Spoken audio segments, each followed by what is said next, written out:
Ito ay mga bolang gawa sa plastic, shade balls kung tawagin. What we have here are something called shade balls. What on earth this shade ball is and how Kung it iyong works. titingnan, para itong mga tapioca pearls na lumulutang sa tubig. 96 million ito ang itinambak sa water reservoir ng Los Angeles, California. Sa reservoir na ito, kumukuha ng maiinom na tubig ang halos 4 milyong residente ng LA. Pero bakit tinambakan nila ng bolang plastic? Hindi ba napakadelikado na makontaminate ang tubig na iniinom ng mga residente?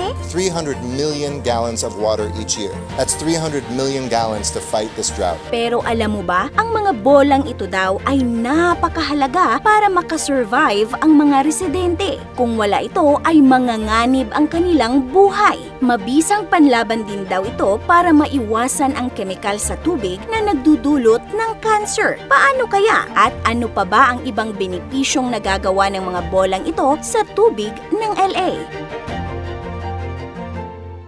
Noong mga unang bahagi ng 20th century, naging mabilis ang paglaki ng populasyon ng Los Angeles at na-recognize ng mga namamahala ang magiging malaking pangangailangan sa tubig. Kaya noong 1905, bumili ang pamahalaan ng lupain sa Eastern Sierra Nevada kasama ang water rights sa Owens River. Noong 1913 ay gumawa sila ng aqueduct na magdadala ng tubig mula sa ilog papuntang Los Angeles. Ang tubig na dinadala ng aqueduct ay iniipon naman sa Los Angeles Reservoir na nagsusupply ng tubig sa halos 4 milyong residente ng Los Angeles. Ang reservoir ang naging sagot sa pinangangambahang kakulangan sa tubig. Pero noong taong 2011 to 2017, dinanas ng California ang isa sa pinakamatinding tagtuyot sa kasaysayan. Muling namiligro ang supply ng tubig sa reservoir dahil sa mabilis na pag-evaporate at pagkatuyo ng tubig. Pero isang kakaibang solusyon ang naisip ng pamahalaan, ang paggamit ng milyon-milyong itim na bola. Hindi ito ang unang paggamit ng mga bola para ipantakip sa tubig. Kilala ito sa tawag na bird balls dahil ang orihinal na dahilan ng paggamit nito ay upang itaboy ang mga ibong pumupunta sa tubig. At dito nga nakuha ng biologist na si Dr. Brian White ang ideya sa paggamit ng tinawag nilang shade balls. Kaya noong 2015 sa pangangasiwa ni Los Angeles Mayor Eric Garcetti, 96 milyong black balls ang inihulog sa 708,200 square meters na reservoir. Ang bawat itim na bola ay may diameter na 4 inches. Pero ang tanong,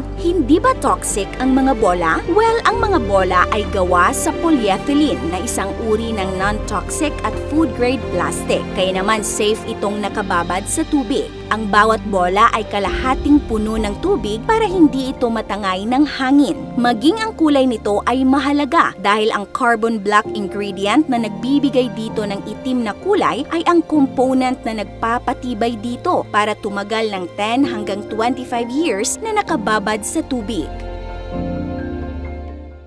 Una sa lahat, ayon sa National Geographic, nababawasan ng shade balls ang evaporation ng tubig ng 85 to 90%. Bagamat inaabsorb nito ang init ng araw na nagpapainit sa itaas na bahagi ng bola, nananatili namang malamig ang ilalim nito. Ang lamang hangin kasi ng bola ay nagsisilbing thermal insulator kaya hindi umiinit ang tubig. Pangalawa, napipigilan nito ang pagdami ng algae sa tubig, kaya nakakatipid rin sa paggamit ng chlorine na panglinis sa tubig. Pangatlo, mabisa rin ito para maiwasan ang pagbuo ng carcinogenic bromate sa tubig, which is napaka-toxic at delikado dahil maaari itong magdulot ng cancer. Ang tubig kasi ay natural na merong bromide, isang harmless compound. Pero kapag ang tubig ay nahalo sa chlorine at na-expose sa init ng araw, ay nagpuproduce ito ng carcinogenic bromate. Kaya sa tulong ng mga shade balls ay hindi nakakalusot ang init ng araw sa tubig. At pang-apat, mas mura itong alternatibo kumpara sa ibang materyales gaya ng tarpaulin, trampolin o tubo. Ang bawat bola kasi ay nagkakahalaga lamang ng 36 cents. $34.5 million ang kabuang halagang nagastos ng syudad.